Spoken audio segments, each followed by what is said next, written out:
Welcome to Daily News Podcast, your snapshot of life in Mangalore and beyond. Today, we've got a lineup of news that connects, informs, and inspires. Ready to catch up? Let's begin. In a recent development, Union Minister of State Shobha Karandlaj has urged Union Home Minister Amit Shah to order central agencies to probe the illegal fund transfer from Karnataka's Maharshi Valmiki Scheduled Tribes Development Corporation. The plea comes after the tragic suicide of the account superintendent Chandrasekaran P., who revealed a whopping Rs 187 crore mismanagement within the corporation. Karandlaj emphasized the need for a transparent investigation into the circumstances leading to Chandrasekaran's demise.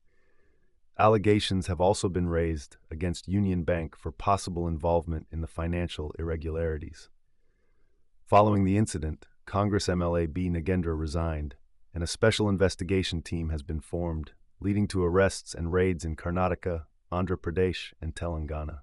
The demand for justice and accountability in the Valmiki Development Corporation scam remains a top priority. In a recent development, Udupi City Police apprehended a woman named Safara from Bantwal on charges of offering shelter and financial assistance to a key accused, Isik, involved in the Udupi gang conflict. Safara, aged 35, was alleged to have aided Isaac during the ongoing investigation. The Udupi City Police took swift action and presented Safara before the Udupi court, which subsequently ordered judicial custody for her. In a significant development, the office of the newly elected MP of Dakshina Kannada Lok Sabha constituency, Cap Brijesh Chauta, was inaugurated today in Mangalore. The inauguration took place at the DC office building in the city. Senior RSS leader Kaladka Prabhakar Bhatt, who graced the occasion as the chief guest, expressed confidence in Cap Brijesh Chauta's commitment to advocate for the people's rights, comparing his dedication to that of soldiers protecting our borders. The event saw the presence of notable figures, including former MP Nalin Kumar Katil, MLAs Vedavya Kamath and Bharath Shetty, party leader Capt Ganesh Karnik, and Mayor Sudhir Shetty Kanur. It is anticipated that Cap Brijesh Chauta will serve his responsibilities as an MP with integrity and diligence. Mangalore today brings you exciting news from the National Skill Academy. The prestigious Government of India certified software engineering courses are now open for online applications. This initiative offers over 50 IT and computer software courses, including artificial intelligence, data science, cybersecurity, and more. Eligible candidates, such as 10+2 pass students, engineering graduates, and diploma holders, can participate. The courses, ranging from 2 to 6 months, provide in-depth knowledge in various skill areas. What's more, there's an 80% fee concession for groups like SC, ST, women candidates, and persons with disabilities. Don't miss this opportunity to enhance your IT skills. Apply online at dub.nationalskillacademy.in and be part of India's technological advancement. In a recent development in Mangalore, B. Nagendra, former minister and Ballari rural MLA, has been accused in the scam at Maharshi Valmiki Scheduled Tribes Development Corporation. MLC Prathap Simha Nayak alleged that Chief Minister Siddaramaiah should take responsibility for the scam, claiming illegal allotment of sites by the Mysuru Urban Development Authority to various beneficiaries, including the Chief Minister's wife. Mr. Nayak called for a CBI investigation into the irregularities and urged the state government to hand over the probe to the central agency. The BJP has vowed to address the issue in the upcoming Legislative Assembly session starting July 15th. Stay tuned for more updates on this developing story. Get ready for a spectacular display of Keri Patu, the ancient martial art form, at Sri Purna Prajna Auditorium in Udupi this Saturday. Organized by Sri Krishna Seva Balaga, the event will feature a demonstration by the renowned Dineshan Kanur and his team at 3:30 p.m. Don't miss the felicitation of the legendary 78-year-old Keri Patu exponent Meenakshi Amman, a trailblazer in breaking gender barriers in the martial art.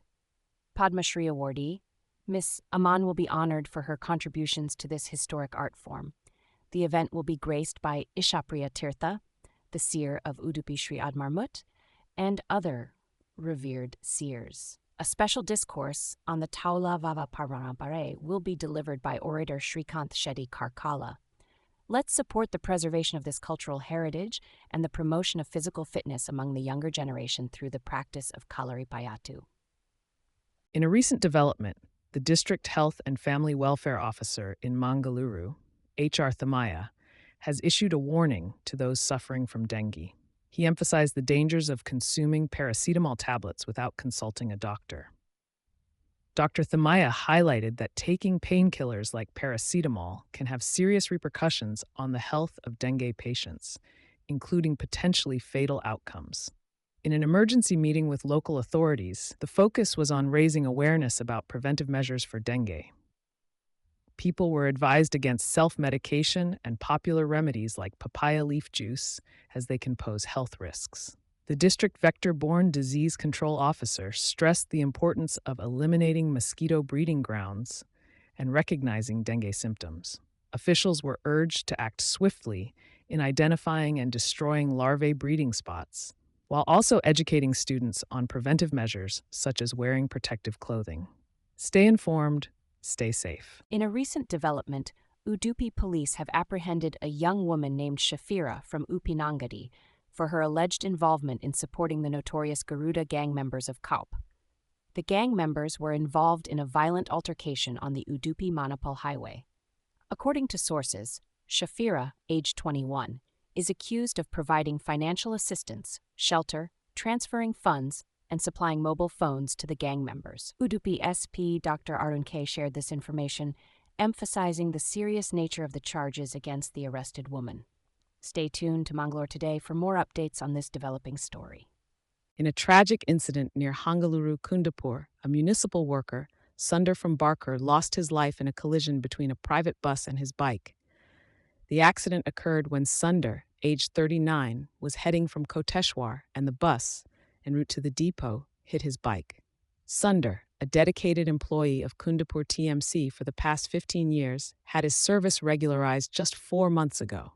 Our deepest condolences to his family and loved ones during this difficult time. In a recent development, Karnataka Deputy Chief Minister D.K. Shivakumar has stated that there is no need for the Enforcement Directorate (ED) probe into alleged financial irregularities in a state-run corporation, as the Special Investigation Team (SIT) constituted by the state government is already investigating the matter. The ED had conducted searches at several locations, including places connected to a former minister and a ruling Congress MLA. Shivakumar dismissed allegations of fraudulent allotment of sites by the Masuru Urban Development Authority involving the chief minister's wife, stating that there is no truth in the claims. Addressing accusations of targeting due to his background, he emphasized that attempts to destabilize the state politically will not be entertained. The political landscape in Karnataka continues to be charged with allegations and counter-accusations among key political figures. In Mangalore today, the Indian government continues its criticism of the Congress Party over the emergency period, designating June 25th as Samvidhan Hatya Diwas, or Constitution Killing Day.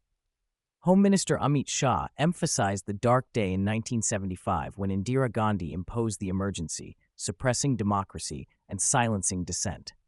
This move aims to honor those who suffered during that tumultuous time.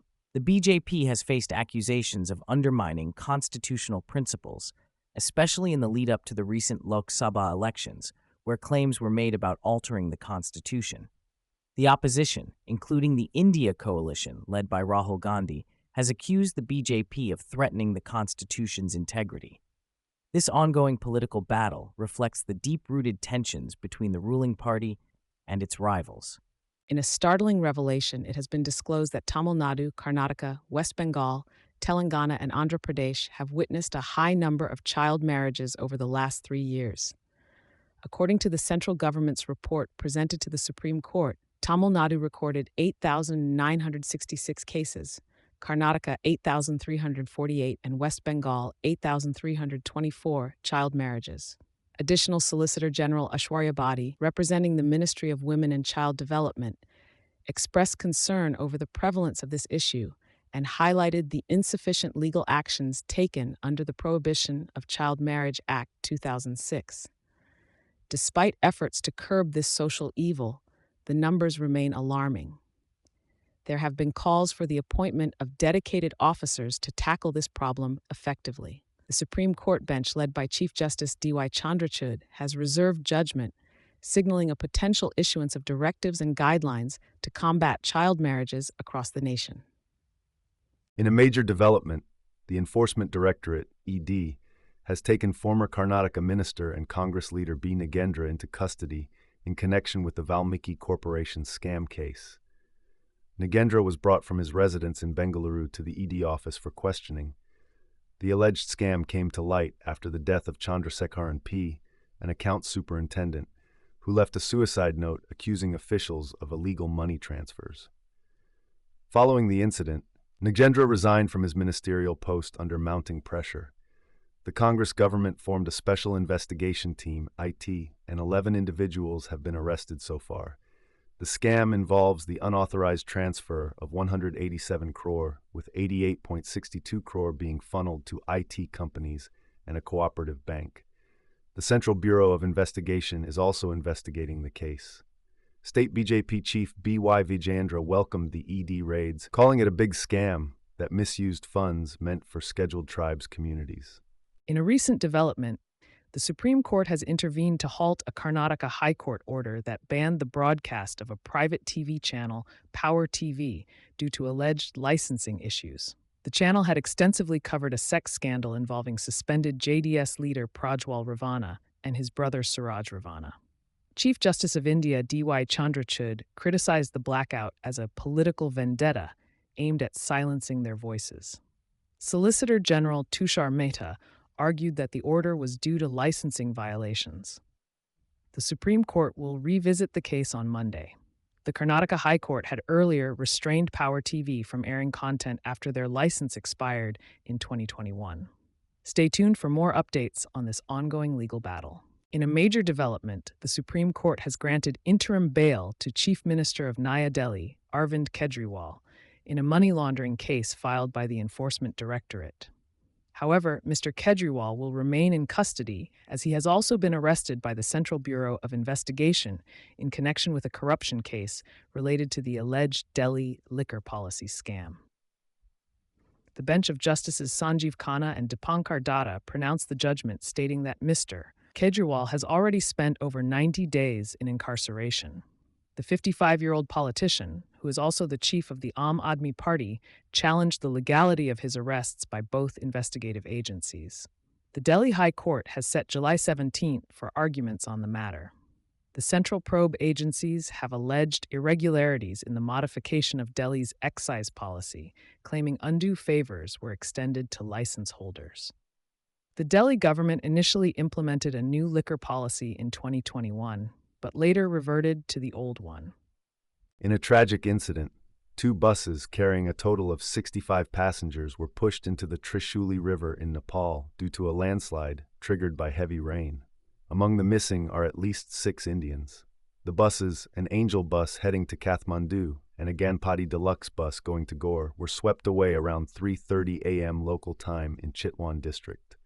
Emergency services are working tirelessly to locate the missing individuals, with 3 passengers from the Ganpati Deluxe bus managing to escape. Nepal Prime Minister Pushpa Kamal Dahal has expressed deep sorrow over the incident and has instructed for immediate rescue operations. This devastating event adds to the toll of over 90 deaths in Nepal due to landslides and floods since mid-June.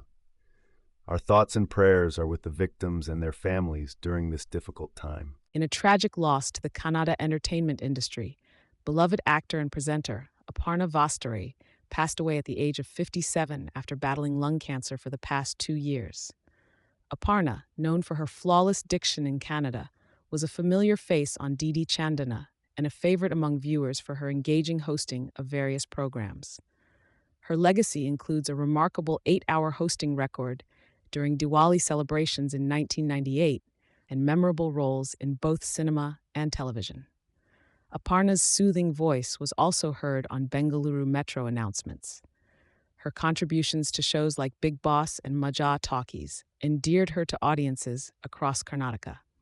Chief Minister Siddaramaiah and many others expressed their condolences, remembering her as a versatile talent who will be deeply missed by her fans and colleagues alike. In a shocking incident, 3 youngsters have been apprehended by the authorities in Shravasti district of Uttar Pradesh for compelling a 15-year-old Dalit boy to ingest urine. The victim, employed as a technician, was ambushed by the accused on his way home from work. Reportedly, the perpetrators were disgruntled over being charged extra by the boy's family for an audio system installation and decided to exact revenge. The accused created a vile video of the incident and assaulted the minor before he managed to escape and report the incident to his family. Prompt action by the police led to the arrest of the culprits, who confessed to previous animosity due to a DJ altercation. This despicable act highlights the urgent need for stricter measures against caste-based discrimination and violence in our society. Mangalore Today brings you breaking news from the nation's capital.